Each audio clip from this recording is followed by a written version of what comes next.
apps running in background can gulp down your battery life. Want to stop unnecessary apps from running in the background? Worry not, as you are in the right place.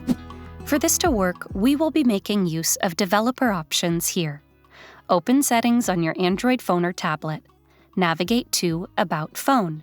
Now navigate to Build Number and tap on it 7 times to enable Developer Mode. Once Developer Mode is enabled, navigate back to the Settings menu. Tap on Developer Options.